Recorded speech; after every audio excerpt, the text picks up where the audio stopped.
Hey everyone, good morning. Welcome to your new vlog.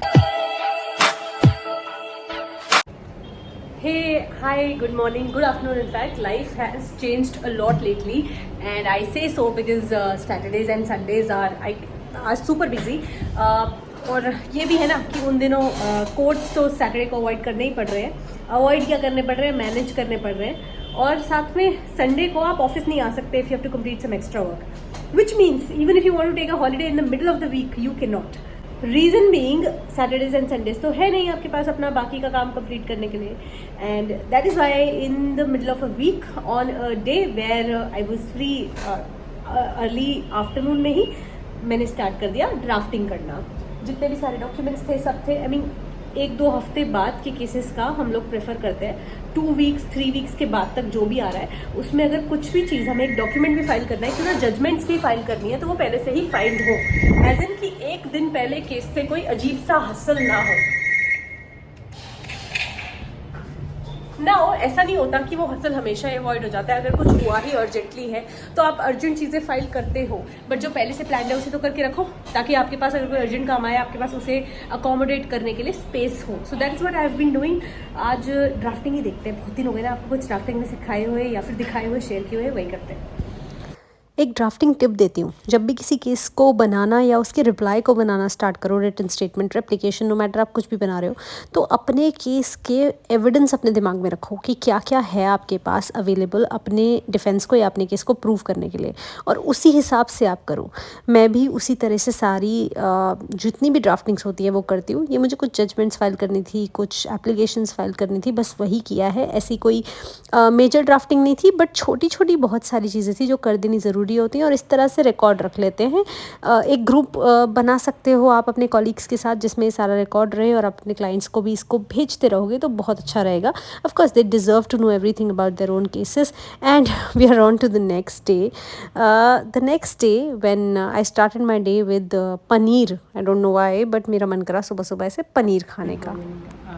In my life, I've given many exams till date, but today, as a professional, after being a professional, I am for the first time going to give some kind of an exam apart from giving that AIB All India Bar exam.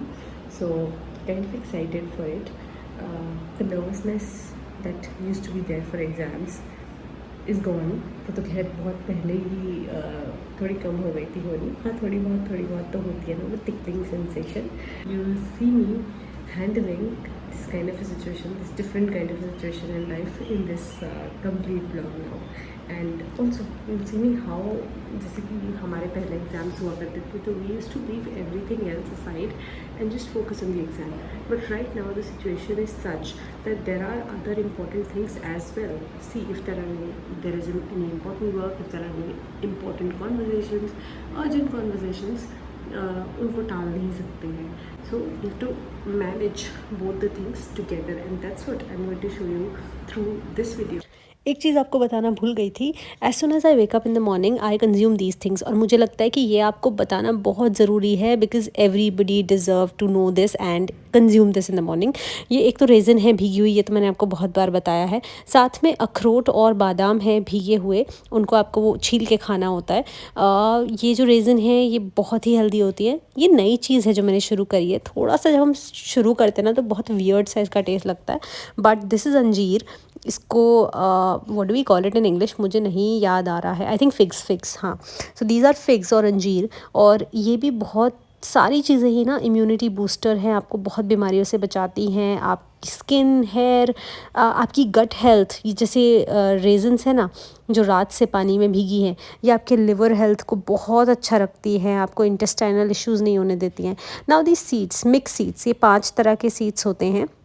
इनमें flax seeds और खरबूजे के बीज, और मतलब 5 जो सारे seeds हैं, आई थिंक आप सबको पता ही है, वो सारे सीड्स होते हैं. और इनको कंज्यूम करने से मैंने ये फ़ील किया है कि मेरे जो सर्वाइकल का इशू था वो बहुत कंट्रोल्ड रहता है. एक्सरसाइज भी इसके साथ में होती है, बट मुझे तो लगता है ये सब कमाल की मैजिकल चीज़ें हैं.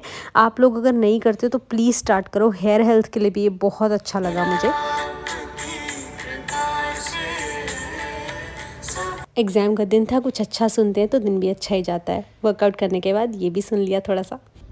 Okay so reached college and not college, actually the class यहीं होगा, एग्ज़ाम भी यहीं पे, क्लासेस भी होती हैं, आपने देखा होगा शायद कभी ना कभी किसी किसी ब्लॉग में। जल्दी आ गई हूँ, अभी 9 भी नहीं बजे और 10:30 से एग्ज़ाम है, और दूसरा एक दिन में 2 एग्ज़ाम है बाय द वे। और मैं इस बात से परेशान नहीं हूँ, बल्कि अच्छा है क्योंकि 4 सब्जेक्ट्स वी हैव और 2 दिन में ख़त्म हो जाएंगे सैटरडे संडे में। अगर ये ओवर पीरियड ऑफ वीक खिंचते तो हमें ही सबसे ज़्यादा प्रॉब्लम होती। सो प्रोफेशनल कोर्सेज़ में इतना तो होना चाहिए, आई मीन प्रोफेशनल कोर्सेज नहीं, जो प्रोफेशनल्स को अलाउड होते हैं करने, उसमें इतना तो होना ही चाहिए। Don't know if it goes against the rules of society of community, क्या मुझे सोसाइटी माफ़ करेगी, बट मैं चप्पल और पजामा पहन के कॉलेज जाती हूँ। एग्ज़ाम में तो मैं यही प्रेफर करती हूँ, किसी को पसंद आए ना आए, सबको छोड़ते हैं, क्योंकि हमें तो अपनी रिवीजन करनी थी, उसके बाद एग्ज़ाम देना था, फिर से एक और एग्ज़ाम देना था, तो कंफर्टेबल रहना ज़रूरी है। And before my exam could start I consume this also some fruit, क्योंकि फिर भूख लग जाती है, तो भूखे पेट कुछ हो नहीं पाता है, पेट भरा रहना चाहिए इंसान का। हाँ blue,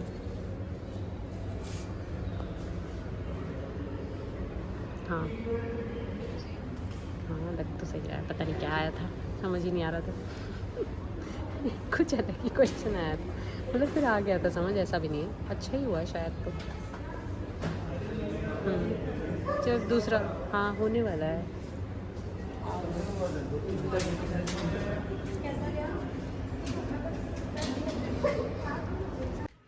okay guys, so tomorrow I have 2 exams. आपने देखा था मुझे वापस आते हैं, I just had my lunch and I came back, still it took me, मतलब 1:30 को एग्ज़ाम कंप्लीट हुआ था और 4:10 was the exact time when I reached home. So मुझे बाय रोड आने में भी इतना सारा टाइम लगा। What I did was, because I have 2 exams the next day also and I know there will be a lot of messages, there will be a lot of things that I have to respond to once I reach home और once I open my phone. तो इसीलिए वो उस रास्ते में 2-2.5 घंटे में I completed constitutionalism, which is one of the subjects. Completed as in I had studied it earlier, और क्लास नोट्स थे और अलग अलग थोड़े से नोट्स थे, उनको कंपाइल करके I had all the notes in my notebook only. मुझे नहीं लगता कि एग्ज़ाम से पहले नोटबुक या वो जो एक आपकी क्लास वाली कॉपी होती है या लेक्चर्स वाली नोटबुक होती है, उससे बाहर जाने की कोई ज़रूरत होती है या ऐसा करना फिजिबल भी होता है, at least not for me. So what ever knowledge you have, make sure आप उसको ही अच्छे से अपने ब्रेन में इम्बाइब करने की, इनग्रेव करने की कोशिश करो एग्ज़ाम से पहले तो। अदरवाइज़ मुझे लगता है कि बहुत कुछ ऐसे हो जाता है, मतलब हौच पौच सा हो जाता है। अदरवाइज़ बिकॉज हम लॉ पढ़ते हैं, तो इसके अलावा भी बहुत सारी चीज़ें होती हैं, नए नए डेवलपमेंट्स आए होते हैं लॉ में, उन चीज़ों को आप अपने आंसर्स में, अपने एसेज में इंक्लूड कर सकते हो to make it more impressive. और एक ये भी होता है ना, एग्ज़ाम के बाद जब आप ऐसे आंसर्स निकल के आते हो, आपको लगता है you know this was the day when I also learned something out of it. Like today I had my research methodology exam and there was a question which related to how do you write a research proposal and give your own example of a topic and give your own research proposal, I mean examples देते जाओ। So I chose that topic which I have actually chosen, और उस तरीके से मैंने उसमें अपना hypothesis लिखा, rather than just explaining what a hypothesis is, I tried to frame a hypothesis myself in the examination hall। वो frame किया, research objectives, research questions frame किए, methodology frame की, चैप्टराइजेशन के मतलब 4-5 चैप्टर फ्रेम करने की कोशिश की। ऑफकोर्स 10-12 चैप्टर में फ्रेम नहीं कर सकती थी, वो आंसर लिखने के लिए मेरे पास 20-25 मिनट्स का टाइम था। So I wrote that all and after that I literally felt as if I learn something out of this exam, और I have written something which is of use to me. Otherwise just mugging things up and vomiting that on the paper you know doesn't give that kind of satisfaction which you need. Anyway, tomorrow's constitutionalism and judicial process, इतना time तो है नहीं ना 4:10 पे घर आने के बाद कि आप बहुत सारी चीज़ें कर लो। फिर बहुत सारी सेल्फ केयर की चीज़ें भी मैंने अभी कर ली, जो जनरली मैं संडे को करती हूँ, संडे इवनिंग को करती हूँ। मैंने सोचा कल पे नहीं डालते हैं, क्योंकि tomorrow my brother is purchasing और going to get the delivery of his dream bike as he says. So मैं वहाँ भी जाऊँगी इसलिए। And Sunday is the day when video also comes. Sunday is the day when Monday Tuesday Wednesday अगले हफ्ते पूरे हफ्ते केसेस लगे, उसकी भी तैयारी करनी होती है। पता नहीं एक शाम में क्या क्या होएगा, तो इसलिए मैंने सोचा नहाने धोने का काम आज ही कर लेते हैं। Look how smooth my hair look, I have braided this protective hair style ताकि अच्छे रहे। एनीवे लेट्स गो, वॉक कर लेते ऐसे वॉक को तो कॉम्प्रोमाइज़ नहीं करना है ना एग्ज़ाम करते करते। When it comes to gel pens, I have to use just one pen octane, और मुझे रिफिल्स लाना और इसको ये रीयूज़ करना बड़ा अच्छा लगता है, यही करती हूँ मैं तो। और मतलब मुझे प्रेफर करती हूँ मैं कि जेल पेन से लिखा जाए। बॉल पेन्स पता नहीं फ़ील नहीं देते हैं। नेक्स्ट डे था, सुबह सुबह फिर से जल्दी उठना था और 2 एग्ज़ाम के लिए पढ़ना था। तो ये वाली जो आप क्लिप देख रहे हो ना, अब तक ऑलरेडी फर्स्ट एग्ज़ाम हो चुका था, और जो बीच में आधे 1 घंटे का ब्रेक मिलता है उसमें मैं सेकंड एग्ज़ाम के लिए एक बार पूरा रिवाइज़ करी थी बैठ के। अकेले में बैठ के कर लो तो अच्छे से हो जाता है, किसी के साथ कर लो तो भी अच्छे से ही हो जाता है। बट क्योंकि ये कॉन्स्टिट्यूशनलिज्म था और अभी तक हमारा जितना पार्ट कवर हुआ है ना, इट्स टू थ्योरेटिकल। मतलब अब कॉन्स्टिट्यूशनलिज्म है तो कॉन्स्टी के बहुत सारे एग्जाम्पल्स, केसेस वगैरह वगैरह आते ही रहते हैं, बट इसमें थ्योरी बहुत है कि कॉन्स्टिट्यूशनलिज्म होता क्या है, how it's different in US, India, other Nations. तो बस ऐसे ही कुछ वो एग्ज़ाम भी हो गया। फॉर्चुनेटली सारे एग्ज़ाम अच्छे चले गए, और मुझे संडे को एग्ज़ाम के बाद जाना था यहाँ, क्योंकि he is my brother, you will know him, Jatin है वो, उसको बाइक की डिलीवरी लेनी थी, तो बस उसके लिए जाना था और वहीं पहुंच गए थे। I was trying to do my duties. मुझे बाइक वाइक के बारे में ज़्यादा पता नहीं है, बट ड्यूटी थी कि ये वीडियो रिकॉर्ड करनी थी। उसके बाद क्योंकि कुछ नया लिया है तो मिठाई तो लाते ही हैं, तो मंदिर तो जाते ही हैं, तो बस जतिन और मैं वही करने गए थे। मिठाई ले ली हमने। After that we went to the mandir, university वाला मंदिर है, दिल्ली यूनिवर्सिटी वाला, हमारे घर के बहुत पास है। हम लोग तो हमेशा वहीं जाते हैं, मैं भी हमेशा वहीं जाती हूँ। बस पंडित जी अपना काम कर रहे थे। मैं देख रही थी इसको कि इसको लग रहा होगा इसकी बाइक ख़राब हो रही है, बट नहीं ऐसा नहीं होता है, ये तो ब्लेसिंग होती है, ज़रूरी होती है। ये वाली मिठाई थी चमचम, और ये चमचम ना एज एक्सपेक्टेड नहीं निकली somehow. I try to ride the bike, but भाई मेरे बस की नहीं है, it's too heavy. And you know, after that I prepared my own blouse. This is my blouse for my lehenga, which is a mauve colored lehenga. ये plain था और मैंने इस पर सारा कुछ लगाया अपने हाथों से खुद, मुझे इतना अच्छा लगा। फिर ये सब करके बस मैंने, बिकॉज आई टोल्ड यू कि वेडिंग्स आ रही हैं, फंक्शंस आ रहे हैं घर में, तो मैंने ये सब अरेंज कर दिया। एग्ज़ाम दे दिया था, सारे काम हो गए थे हफ्ते के, इतना तो अपने लिए करना बनता ही है ना। अच्छा लग रहा है ना, ब्यूटीफुल सा लग रहा है, कितना कलरफुल, सब कुछ सेटल्ड, मुझे बड़ी शांति मिली ये करके। एंड आई होप आपको भी अच्छा लग रहा होगा व्लॉग्स देख के। अगले दिन से तो फिर कोर्ट जाना ही था। सुबह सुबह जाते हुए मैं ये भी देख रही थी, सेम सेक्स मैरिजेस की जजमेंट आनी थी, वो भी देखना ज़रूरी था। I personally like the CGI's views, to just let you no.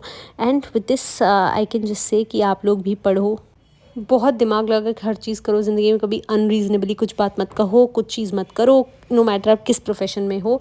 चलती हूँ अब मैं भी। मुझे उम्मीद है आपको ये व्लॉग भी बहुत अच्छा लगा होगा। With this I can just say that I will meet you again very soon with a new video और a new vlog on a new concept. Bye for now. और एक कमेंट ड्रॉप कर देना ज़रूर, मुझे बहुत अच्छा लगता है।